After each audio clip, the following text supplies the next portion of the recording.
ഇന്ന് അസാധാരണമായ നീക്കങ്ങൾ തന്നെയാണ് നിയമസഭയിൽ നടന്നത്. പ്രതിപക്ഷം നേരത്തെ തന്നെ തങ്ങൾ സഭയ്ക്കകത്തും പ്രതിഷേധം തുടരുകയാണ് എന്ന് അറിയിച്ചുകൊണ്ടാണ് വലിയ മുദ്രാവാക്യം വിളികളും ഒപ്പം തന്നെ പ്ലക്കാർഡും ബാനറും ഒക്കെ ഉയർത്തി സ്പീക്കറുടെ ഡയസിന് മുന്നിൽ വലിയ തരത്തിലുള്ള പ്രതിഷേധം ആരംഭിച്ചത്. അതിനിടയിലാണ് ഈ ചോദ്യോത്തരവേള തുടർന്നുകൊണ്ടിരിക്കുന്നതിനിടയിൽ ഡയസിലേക്ക് അൻവർ സാദത്ത് ചാടിക്കയറിയത്. അവരെ അൻവർ സാദത്തിനെ അപ്പോൾ തന്നെ വാച്ചൻപാടുമാർ പിടിച്ചുമാറ്റിയെങ്കിലും സഭയിൽ നിന്ന് സ്പീക്കർ ഇറങ്ങിപ്പോവുകയാണ് ചെയ്തത്. എന്തായാലും തുടർന്ന് വീണ്ടും സഭ ചേർന്ന ഘട്ടത്തിലാണ് വലിയ പ്രതിഷേധം പിന്നീട് പ്രതിപക്ഷാംഗങ്ങളുടെ ഭാഗത്തുണ്ടാകുന്നത്. മാറ്റിക്കൊഴുനാടൻ ഒപ്പം തന്നെ അൻവർ സാദത്ത് എന്നിവർ വീണ്ടും സഭയുടെ സ്പീക്കറുടെ ഡയസിന് അകത്തേക്ക് ചാടിക്കയറി.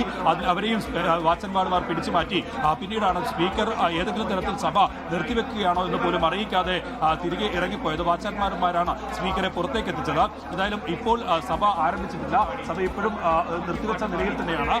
2 ദിവസം സഭ സ്മൂത്തായി പോയിരുന്നു. പക്ഷേ വലിയ പ്രതിഷേധമൊക്കെ ഉണ്ടായിരുന്നെങ്കിലും ചോദ്യോത്തരവേള ഒക്കെ തടസ്സപ്പെടാതെ തന്നെ മുന്നോട്ട് പോവുകയായിരുന്നു. അടിയന്തര പ്രമേയം ചർച്ചയ്ക്കെടുക്കാത്തതുമായി ബന്ധപ്പെട്ടാണ് 2 ദിവസവും പ്രതിപക്ഷം പുറത്തേക്കിറങ്ങി പ്രതിഷേധിക്കുന്ന സാഹചര്യമൊക്കെ ഉണ്ടായത്. പക്ഷേ ഇന്ന് അതിന് വിരുദ്ധമായി വലിയ തരത്തിലുള്ള ഒരു പ്രതിഷേധമാണ് നിലവിലുണ്ടായത്. വ്യത്യസ്തമായ ഒരു പ്രതിഷേധത്തിലേക്ക് ഇന്ന് എന്തായാലും പ്രതിപക്ഷം നീങ്ങുന്ന കാഴ്ചയാണ് കണ്ടത്. വലിയ പ്രതിഷേധം അത് സ്പീക്കറുടെ ഡയസിലേക്ക് കൂടി ചാടിക്കയറിയുള്ള പ്രതിഷേധത്തിലേക്ക് വഴിമാറിയിരിക്കുന്നു. ഒരുപക്ഷെ ഇത്തരം പ്രതിഷേധങ്ങൾ ഉണ്ടാകുന്ന ഘട്ടത്തിൽ നിയമസഭാ അംഗങ്ങൾക്കെതിരെ നടപടിയാണ് സാധാരണഗതിയിൽ സ്വീകരിക്കാറ്. അത്തരം നീക്കങ്ങൾ ഇനി സ്പീക്കറുടെ ഭാഗത്തുണ്ടാകുമോ ഭരണപക്ഷത്തിന്റെ ഭാഗത്തുണ്ടാകുമോ എന്നുള്ളതാണ് അറിയേണ്ടത്.